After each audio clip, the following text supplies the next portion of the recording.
Hey everybody, it's Jason Blaha here, and once again it is time for a squat and deadlift day, but a quick reminder for those of you who watch these videos, please remember to click like down below, be greatly appreciated. All right, trying to get to a point where I can get that bar comfortable on my back again, trying to find my sweet spot on the grip and everything. I've dealt with some shoulder issues. My shoulders are a lot better now. They're pain-free, no impingements, but I am kind of struggling to kind of find my sweet spot for where I can put that bar. And I'm going to keep playing with it till I can get to a point where everything is locked in tight up top. And I feel like once I get there, my squat will climb well back up into the 500s again. So today I tried to work with that a little bit. And I'm also feeling a little under the weather. I'm not 100%. I've got a little bit of a respiratory infection. I trained through it and everything, but it is noticeable. I've had it actually since this weekend. I've actually had it quite a few days, and it actually was fine as far as the rest of my training goes. Like I had it last week when I hit that 605 deadlift. Wasn't an issue. But looking here, I can tell a couple things. Number one, my quads are definitely smaller. I'm gonna have to bring them back up. And I feel like, this is why I wanted to get a back or a front angle this time. I do feel like that stance is a hair wide for me for optimal knee stacking, which is, again, this is why it's good to film ourselves, kind of figure out where we're at any given time. I feel like my stance is, a couple inches too wide, So I'm going to sort that. So deadlifting actually felt pretty good on this ramp up. So I went ahead and tried to go for a 605 again, and I almost couldn't get it today. I locked it, but my grip felt a little slippery. Now, could we argue that maybe I pulled the hammer curls out, not getting enough grip work? Could be. But I noticed at the top the grip was feeling a little bit slippery, but look at me shimmying right there. It's a little slow right there. Lockout was just a hair softer than I'd like. So what I'm going to do to work on that, let's go back to the hammer curls. Right, I've been doing some supine grip curls with a barbell on my upper day. Probably need to work the hammer curls back in. All right, they do a lot for my grip. But what was interesting, the 605 on Friday, the grip felt so easy. I just held it at the top. I felt like my grip was super strong. My grip hasn't gotten weaker in 3 or 4 days. So it's also potentially a fatigue issue, and that's something that we have to look at, especially when something is a little inconsistent day to day. And we know that grip can be heavily tied with nervous system fatigue and everything else. We do know that's how it works. My peripheral nervous system might be pushed just a little bit to the limits. And I suspect that's possibly the case. I probably need to work on getting a little better sleep this week, work a little better on my stress management, right? And see if that grip comes back. But on top of that, I am going to work the hammer curls back in. They do a lot for me. And I know it sounds something as silly as changing your underhand grip, your supine grip curl over to a hammer curl. It can add up. I do feel they help my grip training. And I think particularly when I'm doing more barbell type rows, I need to think about those things. Although there may come a point where I say, okay, we might need to start doing more fat bar work again. All right, there's a lot of things I can do, to improve my grip. I could go back in and start working some dead hangs again. Might not be a bad idea since I'm working on my shoulders. I haven't been doing them. Right? Stuff we can fix.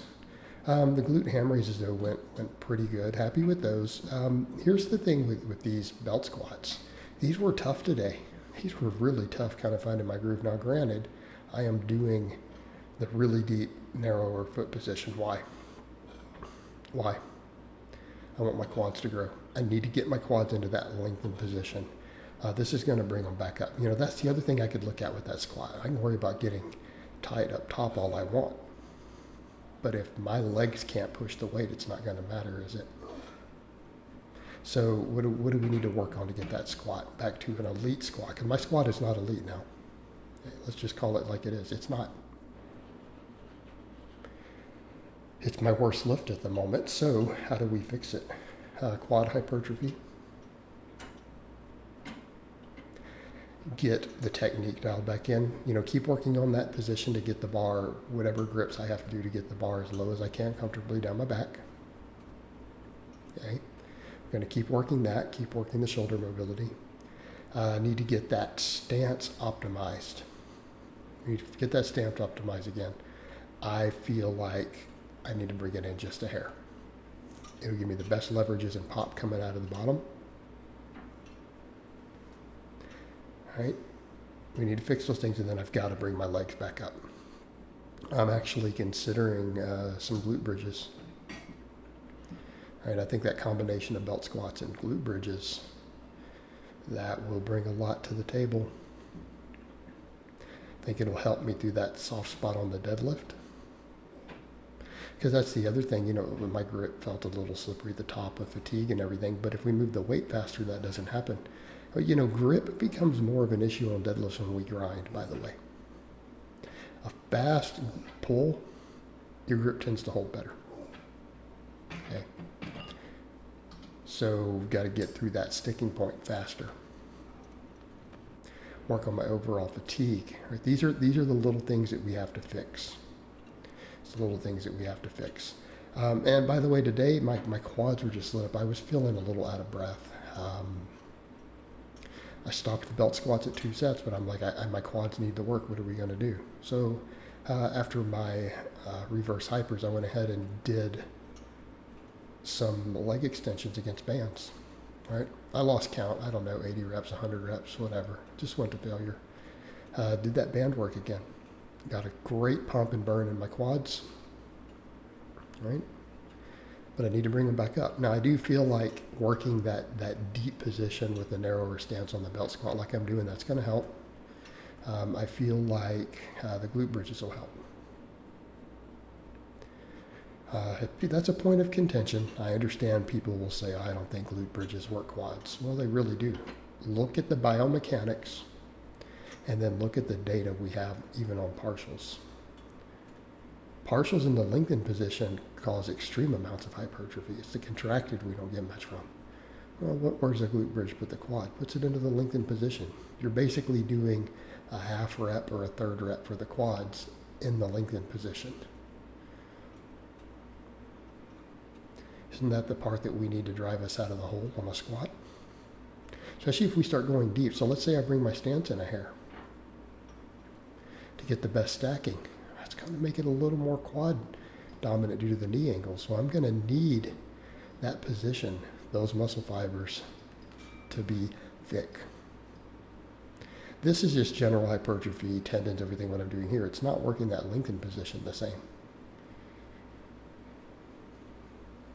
Doing this just to get some extra quad work in to finish them off, work the tendons, get some blood flow.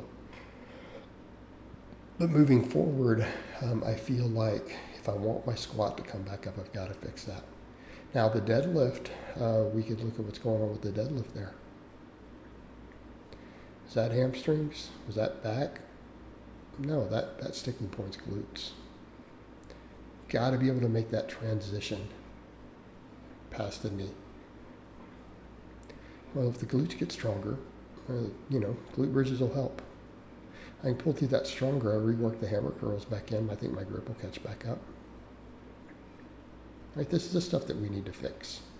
Minor things. Keep moving forward.